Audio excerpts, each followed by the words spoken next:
আসসালামু আলাইকুম। আশা করি সবাই ভালো আছেন। ছুটির দিনে যখনই সময় পাই তখনই আমি একটা কাজ করার চেষ্টা করি, সেটা হলো হেলমেট ক্লিন করা।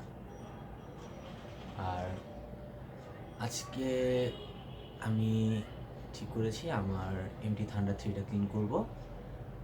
ইতিপূর্বে আমাকে অনেক ভাই ব্রাদারই অনুরোধ করেছেন যে হেলমেট কীভাবে ক্লিন করে এটা যদি একটা ভিডিও আপলোড করেন তাহলে আপনাদের জন্য সুবিধা হয়।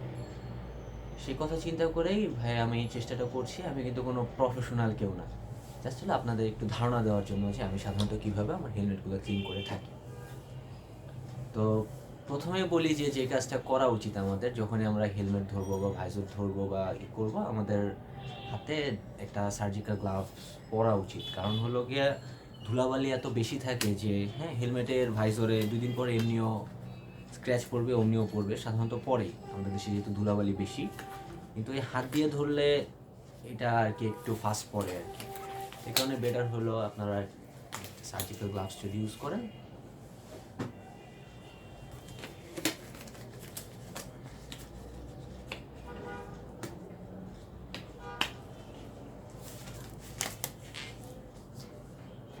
এখন আমি বলবো যে সাধারণত কি কি দরকার হতে পারে। এক হলো কি আপনার ভাইজর ক্লিনার দরকার হতে পারে, মতুলেটটা ইউজ করতে পারেন, অথবা মাকফেরটা ইউজ করতে পারেন, অথবা নর্মালি যে লেন্স ক্লিনার পাওয়া যায় সেটা ইউজ করতে পারেন। ইভেন কি গ্লাস যা দিয়ে ক্লিন করা হয় তাও ব্যবহার করতে পারেন, যেটা আপনার ইচ্ছা।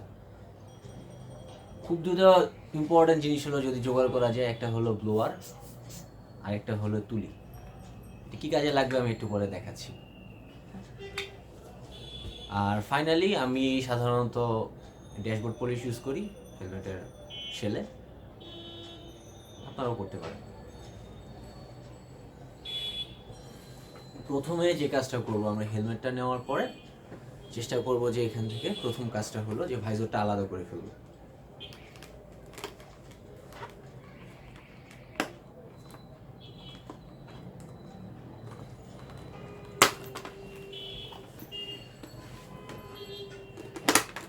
ভাইজরটা আলাদা হয়ে গেল।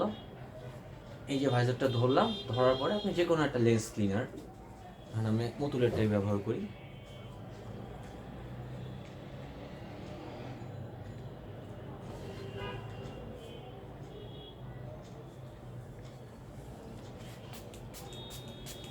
এভাবে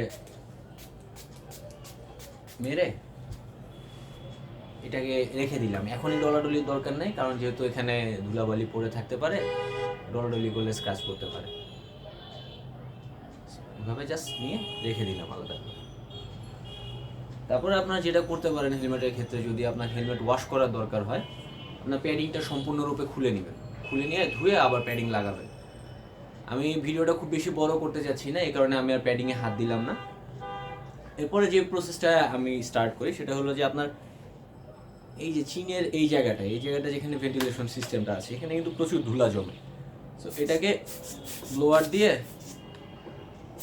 ব্লো করে দিলে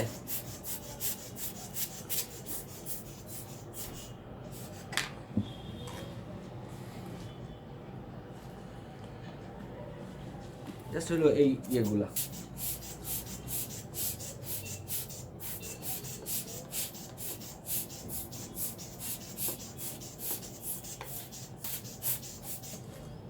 একইভাবে উপরে যে মাউন্টটা আছে, এটা এমটি থান্ডার 3 মডেল।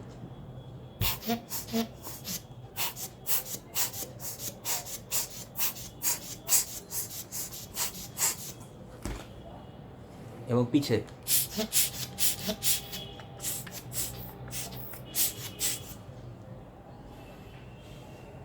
এই পার্টটুকু হওয়ার পরে তারপর যেটা করবেন সেটা হলো যে হেলমেটটা যে কোনো একটা ফাইবার কাজ দিয়ে সুন্দর করে মুছবেন।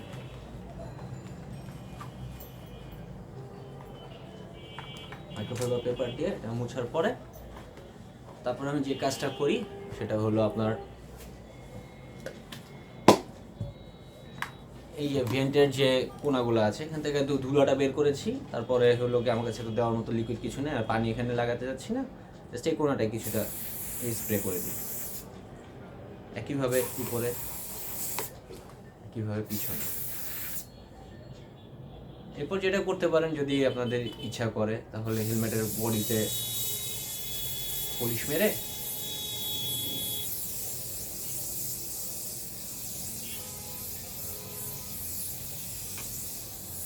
কিছুক্ষণ রেখে দিতে পারেন।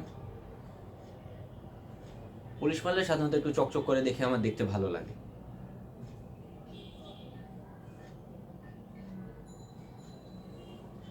এখন আমি হেলমেটটা রেখে দিব, আর তারপর দেখাবো যে ভাইজরটা কিভাবে ক্লিন করবেন। ভাইজরটা এতক্ষণ আমি মতুল্লা ভাইজর ক্লিনার মেরে রেখেছিলাম, হলো জাস্ট একটা ফাইবার গ্লাস দিয়ে এটা মুছে ফেলবো।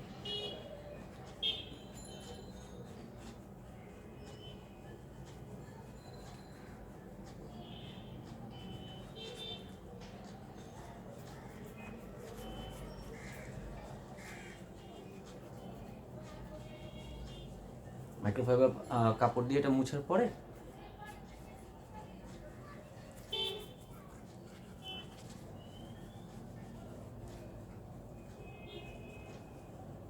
এটা শুকানোর জন্য রেখে দিব। তারপর যখন এটা শুকিয়ে যাবে তখন ভাইজর লাগিয়ে ফেলবো ইয়েতে। এখন এটা একটা নতুন মাইক্রোফাইবার পেপার ছিল, হ্যাঁ, আমি আপনাদের জাস্ট দেখানোর জন্য নিয়ে আসছি। দেখেন যে কি পরিমাণ ধুলো ছিল ভাইজরটাতে। ধন্যবাদ।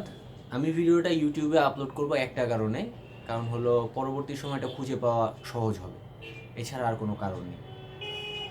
আর এ সংক্রান্ত কোনো প্রশ্ন থাকলে অবশ্যই আমাকে জিজ্ঞেস করবেন, আমি সবসময় রেডি আছি এটা সব ব্যাপারে যে কোনো উত্তর দেওয়ার জন্য। ধন্যবাদ।